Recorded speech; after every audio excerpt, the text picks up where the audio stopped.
The sea was calm, too calm, as if even the waves were holding their breath, watching what was about to happen on the edge of Europe. Behind them stood a fleet of ships. In front of them, a continent that had no idea it was about to change forever. And between them stood one man who was about to erase the meaning of retreat. His name was Tariq ibn Ziyad. The moment before history breaks, they say conquests begin with armies.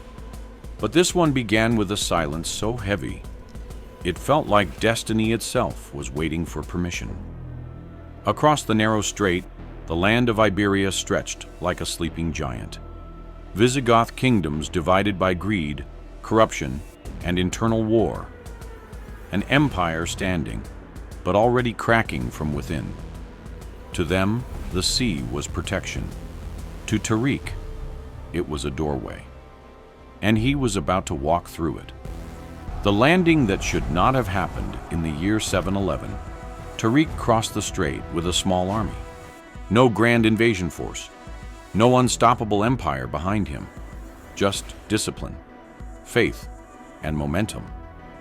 They landed at a rocky mountain, a place the world would later call Jabal Tariq, Gibraltar, named after him forever. But on that night, it was not a monument. It was a beginning. The fire that removed fear.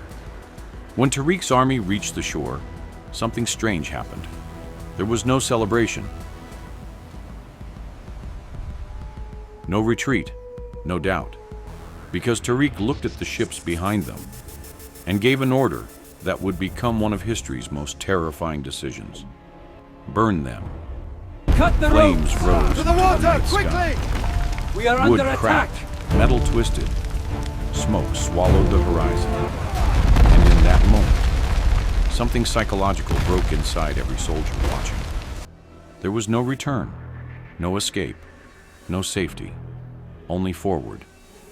And Tariq spoke words that history still remembers like thunder. The sea is behind you, and the enemy is in front of you. And the enemy is in front of you. The empire that did not know fear was arriving. The Visigoth kingdom did not take the invasion seriously at first. The reports are clear. Their forces are advancing. A disorganized rabble they marched A small force landing on the edge of the continent? A mistake? A raid? Something temporary. But they did not understand something crucial. This was not an invasion driven by numbers. It was driven by inevitability. Because Tariq did not move like a raider. The gates must open! We cannot withstand them! Never! We will not want to invaders! The decision is made. He moved like a system expanding. Town after town began to fall, not always through war, but through collapse from within. Cities that were already divided broke faster than expected. Armies that were already disloyal fractured under pressure. Europe was not being conquered. It was being exposed. The battle that decided a continent. Then came the moment everything aligned toward one final clash. The Visigoth king, Roderick, gathered a massive army, armor, horses, confidence. They believed numbers would decide the outcome. But what they were walking into was not just a battle. It was a psychological collapse waiting to happen. On the plains near the river Guadalete, two worlds collided. Steel met steel.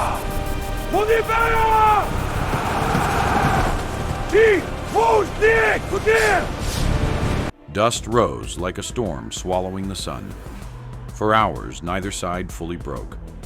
But Tariq's forces did something the enemy could not understand. They did not lose structure. They adapted inside chaos. And slowly, We got it! Get everywhere! Fight by big cows, stand your ground!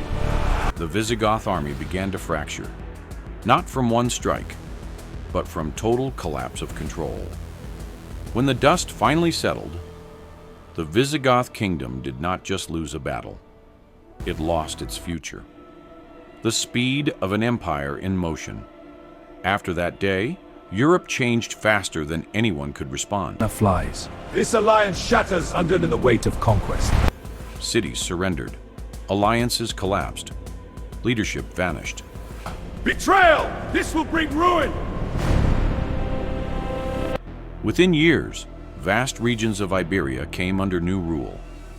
Not because they were destroyed, but because resistance stopped making sense. It is over. Peace at last. The fighter left us. A new civilization was forming. One built not only on conquest,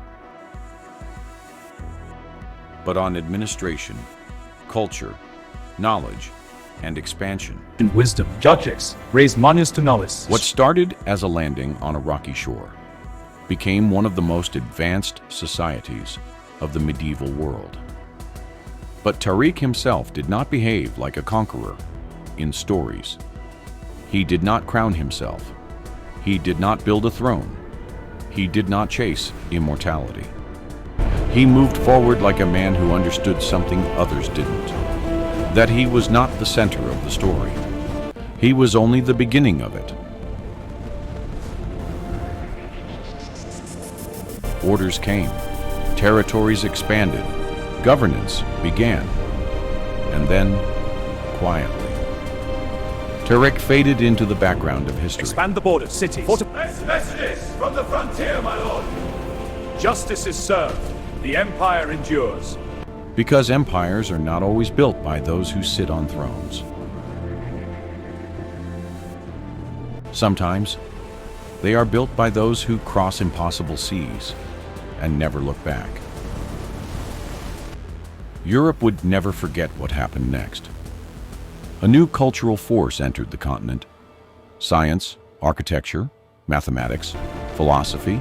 From the House of Wisdom, we bring the light of new knowledge. Silks and spices for your markets. Let these artists rise, a bridge between our worlds. All transformed through contact and expansion. Borders changed not just on maps, but in identity.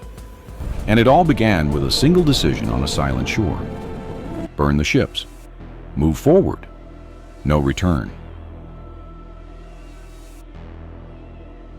History remembers kings. It remembers empires. It remembers wars. But sometimes it forgets the moment everything actually changed. Not when victory came, but when retreat was removed as an option.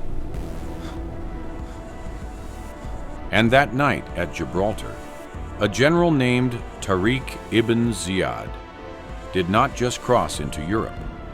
He crossed into legend, and Europe never stood the same again.